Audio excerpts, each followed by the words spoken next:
this is a difficult thing to do in front of a camera. And actually, I've done this in very large classes, but this is a different thing.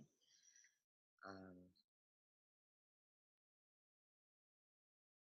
and I know that as as it matures, be better connections, and she'll be able to go deeper. I'll be able to go deeper, like go surrender, because it's all based on surrender. And by the way, channeling can be dangerous. It took me decades to clear this. I went through where I was talking to dead people. I had thoughts, stuff coming in. Oh my God, I was so buried in empathy. I thought it was going to kill me. Can you imagine? Oh yeah, let's be an empath so we can feel other people's emotions and trials and tribulations like it's happening to myself when it's from the outside world. Thank you, Hathor, for the training and shifting that. But it's still difficult shifting my own paradigm here. I did a heftier paradigm shift Sunday, but I have so enjoyed having you here for these last few days. And we're going to be able to go with probably another one tomorrow. And do you need anything from me before we're out of Just to know how much here? I only get her for a few days here and there. She's actually, I'm in a very different part of the country than she is. She needs the sunshine, and I need the mists and the rain. And in her very busy schedule, she came up to help me do this so that we could launch this. I believe in what you do. No, you don't. You're living what I'm doing. That's different. It's your core belief. You don't think you believe. You don't believe. You are it. You're living it. And that was one of the reasons why, and you're not the only one, but one of the reasons why is because yours was rapid. Your shifts were really rapid, and you've really, really anchored, and you actually understand some parts of this that others can. And by the way, I have to tell you that in the channel, and I know that she told you what she was doing, she's also going through her records. To find ways to interpret, and then she starts bringing words through, and I'm like, hey, wait a minute, what? Give me the film from Dr. Susan, okay?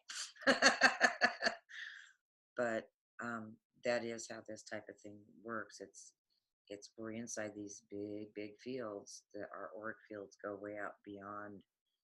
Um, I wish Bruce Lipton he used to have it. There used to be an intro by another scientist who had spent like 3 or 4 minutes at the beginning explaining this is your auric field and that this is the nucleus actually the auric field. Thank you, Mr. Castaneda, also on that one. But this is the next level. And by the way, did you know that you're out there energetically um, about 150 feet gathering subconscious information at about 40,000 whatever increments of information a second. So um, we stretch far, and I'll tell you that through part of this, I've been, like I said, lucky enough to work with some fabulous people. I've worked with archaeologists who've been in Egypt. I've worked with some of the most wonderful teachers and authors and channels also of our time, and some of the best sound specialists. And it doesn't matter, rock and roll, blues, lay it down, but also people that are working with sonic technology for healing and ascension. And I've got this great store of information, And by the way, I'm in someone else's field here. I have my one of my partners in this endeavor who's been with me for many years, who's a physicist over here, and I'm sitting in her field. And I also have a shaman from Great Britain who I activated 10 years ago. Hathor says, activate him. I go, I can't activate him without giving the bless. She goes, activate him and let him go home. And it made me really nervous. But, it's like, well, we're never forced, but there's kind of this energy that comes. And so, oh, there's these pathways.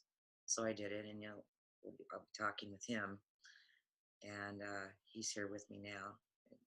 10 years, overnight success, right?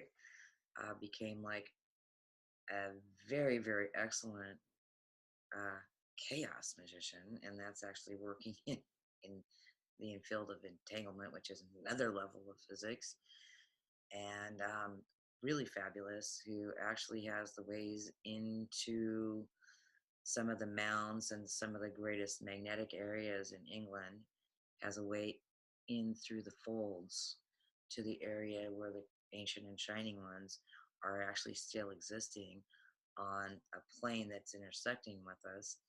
And that's going to be really fun. They are also part of the netters.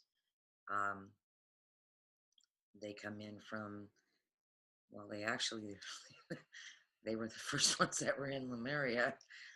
Uh, but they're still in a light field or a mist field, and they live at that plane. And I am going to be doing a great deal of what's going on my page here, through interviews with like really great people who are going to bring this channel in. And then I have a friend who plays Dial a Deity, and tends to be able to bring in the different segments of the nine and their companions, the masculine, and also can actually bring in Tejote and the Agawad and some of the ancients. And this is the beginning of the structure of the Blue Nile mysteries. And we're told it can't be mysterious anymore. It's super hard. It's like, I can only teach it to the ones that are, you're all supposed to have it. You were supposed to have it to begin with. And we're in the photon field, and we can let it go because it's going to be strong enough to raise enough columns on the earth to actually move us back into alignment. And you will speak with the voice of God. Kingdom come. It's going to come through you, come through all of us. We'll get out of the loops of karma, stop playing other people's repetitive scripts, calling people, but the repetitive scripts, they go away, right? They just start melting away. We can break through them. And they melt away where they're making you late for things and pushing those buttons, or whether they're sending the same person in another guise for relationship repetition, or the problems with the kids. They all just, you just move your way out of them, right?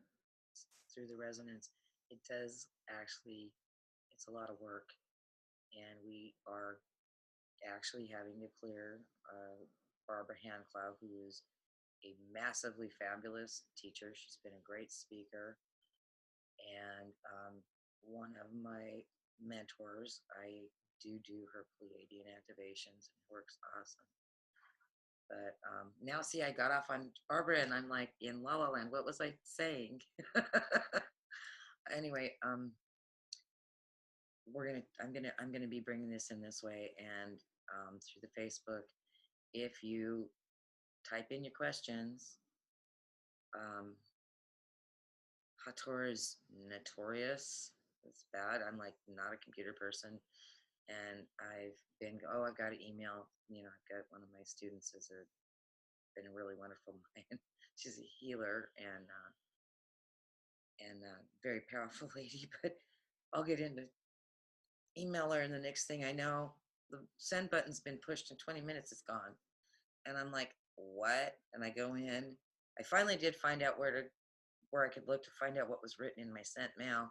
and Hathor is sending, I guess, auto typed channels to people. So she's likely to answer you. You might get me, you might get her, and I'm Well, out of here. it But might be the basis of a whole nother segment. yeah, check my website to connect with Barbara Handclough or Handclough 2012. She's got some great stuff on her website, and I've got some other people that there'll be links to. There's a huge network out there of very, very, very serious people in this work that are actually affecting change. And if that's what you're looking for in your life, then connecting with your original divine human blueprint is going to do it. And this will work. There are other ways that will very much strengthen it and help hold it. And I've got a lot of, like I said, links and information, and it'll be updated and updated and updated for this. I will speak right now that I work with very singularly in the beginning the Neter Neteru of the Blue Nile, which is before the Cataclysm. And I do go through an instruction, well, she does, of how to strip the myths from other areas so that you can find the core netter from the area that you're in, to strip the 4D